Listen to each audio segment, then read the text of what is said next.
Continuamos en Infobae TV.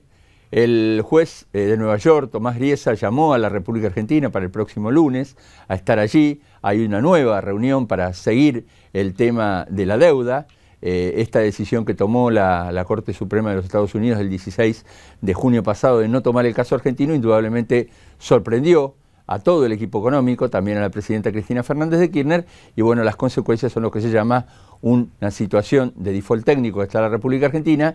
Y para hablar un poco de este y otros temas, estamos comunicados con Agustín Echevarne. Él es director general de la Fundación Libertad y Progreso. Agustín, buenas tardes, ¿cómo te va? Carlos Albier te saluda. Buenas tardes, Carlos, ¿cómo están ustedes? ¿Cómo estás vos? Muy bien. Bueno, Agustín, la verdad es que la situación ha ido en constante deterioro. Nosotros hablamos con vos prácticamente a principios de julio, nos habías dicho lo que podía venir, y quería un panorama tuyo acerca de la actual situación de la Argentina en función de esta sentencia que es definitiva, que la Argentina tiene que pagar y que en realidad se rehúsa a pagar el gobierno argentino. Sí, yo creo que esta situación va a continuar complicada hasta por lo menos hasta el 2 de enero, y que termina la cláusula Rufo, y ahí va a ser un momento clave donde uno va a saber si el tema de la cláusula Rufo lo utilizaron como una excusa para no querer pagar, o si efectivamente hay voluntad de pago, pero tenían un temor serio con esa cláusula. Mientras tanto vamos a estar en estas condiciones complicadas de default técnico, por supuesto con ningún acceso a nuevo financiamiento, y en una situación donde la Argentina ya ha llegado a algo que veníamos pronosticando hace ya años, que iba a terminar este periodo presidencial en esta inflación. Que yo creo que ese es el problema más grave que tiene Argentina. Y se llega a esta inflación no por una cuestión circunstancial, ni siquiera por este tema de los holdouts, sino que es una situación que es un desarrollo de 10 años de políticas populistas. Y eso es lo que estamos viendo, el final de un ciclo que termina como muchas veces en Argentina, ya vos lo has visto muchas veces y los que están escuchando también han tenido varias ocasiones de experiencia de crisis, y lamentablemente estamos entrando en una nueva. Y creo que lo más complicado va a ser la salida del cepo. En algún momento hay que salir del cepo cambiario. Y ese cepo que hoy nos está mostrando que la brecha se va extendiendo, ya estamos en una brecha del 86%.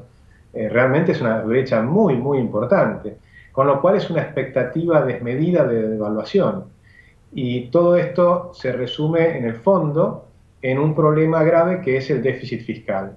Es el exceso del gasto público durante muchos años de excesos que no alcanzan con los impuestos enormes que tiene Argentina para hacer los pagos, y este año estamos estimando un déficit que puede llegar a entre 5 y 6 puntos del PBI, que es mucho. Vos ahí mencionaste aspectos importantes como por ejemplo la situación del default, el tema de alguna manera del cepo cambiario, la brecha cambiaria, y más allá que en el 2001 no había cepo cambiario en la República Argentina, sí había una brecha porque el final de la convertibilidad que todos recordamos, prácticamente la relación del peso 1 a 1 entre el dólar y el peso, luego de diciembre, luego de la ida de Fernando de la Rúa, prácticamente empezamos a tener una relación 2,20, que después, bueno, el gobierno de Duhalde lo ubicó en 2,40, había una brecha cambiaria. Y digo, ¿es una situación parecida esta a la del 2001? Tiene similitudes y diferencias, ¿no? La similitud, para mí la más importante, es que el origen del problema es siempre el mismo, es el exceso del gasto público. Son políticas que se vienen generando, donde la diferencia, tal vez con aquella ocasión, es que en el 2001 se generó un problema grande con la recaudación.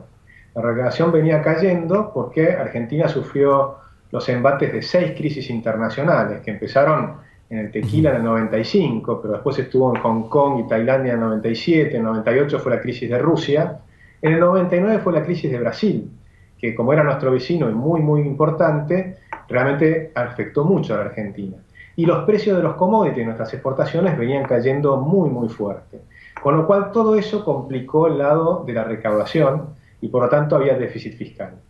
Ahora, y por supuesto estábamos en recesión, una recesión en gran medida provocada por todo lo que estaba pasando en el mundo.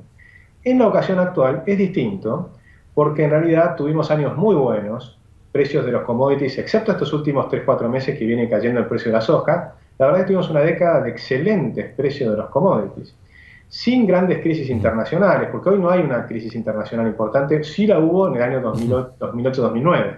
Déjame que te frene ahí porque es interesante Sí. esto que vos decís, que desde el gobierno nos están diciendo que el mundo está en crisis y si uno recorre, por lo menos hoy, el panorama de los Estados Unidos con una economía que ha mostrado ahora en las últimas horas un crecimiento del PBI superior al 4%, que indudablemente ha sorprendido, es muy importante lo que vos decís, el mundo no está en crisis hoy.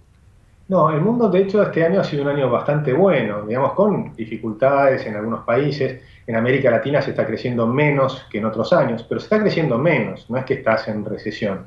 Hay países en recesión como Venezuela y Argentina, pero la verdad es que son las excepciones.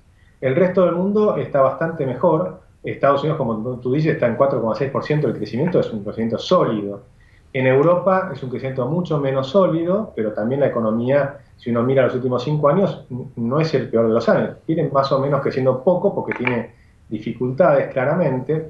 China también creció un poquito menos, pero estamos hablando de 6,5%, y para el año que viene se espera que China vuelva a crecer un poco más rápido, tal vez más del 7% anual.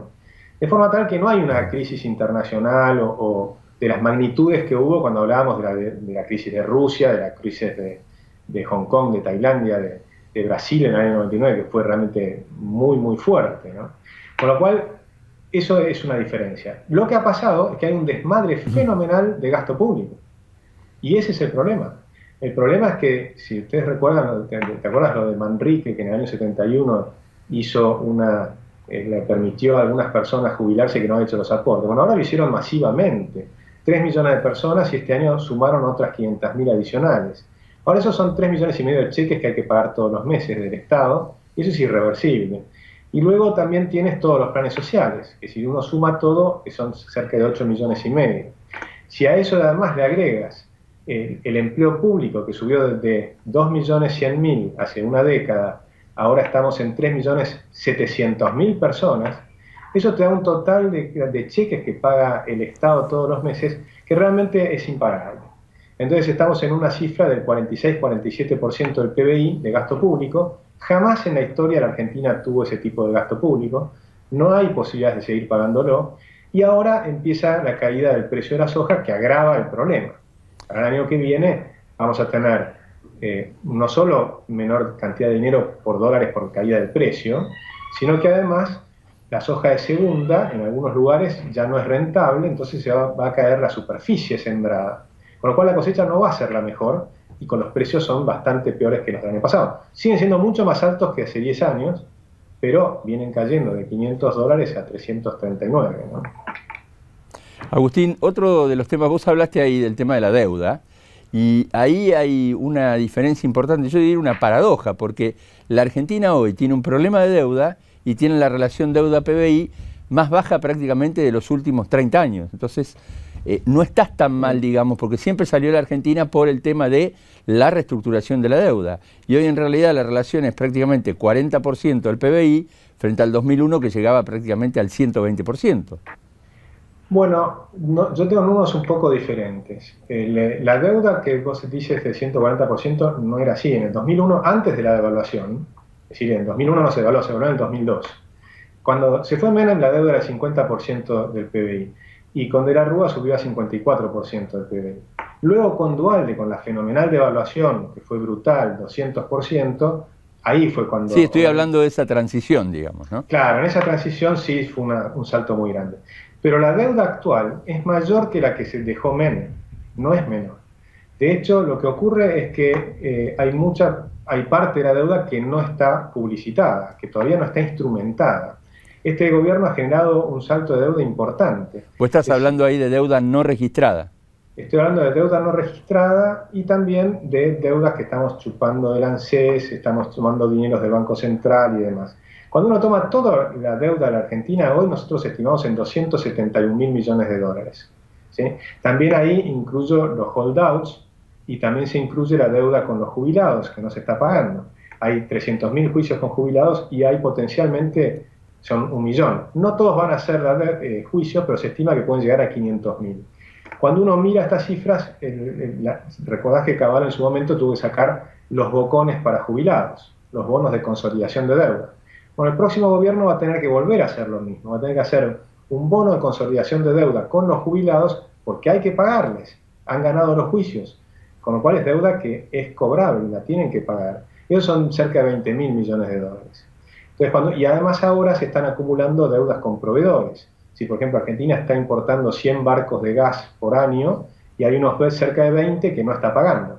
Eso también va acumulando. Cuando uno suma todos estos conceptos, llegás a una deuda de 271.000 millones, que son cerca de 50, tampoco sabemos bien cuánto es el PBI, porque el INDEC sigue diciendo que la economía está creciendo cuando todas las consultoras privadas muestran caídas del PBI. Pero ese ratio entonces que vos tomás, ¿qué ratio es hoy si tomamos toda esa deuda y la relacionamos con el total del Producto Bruto?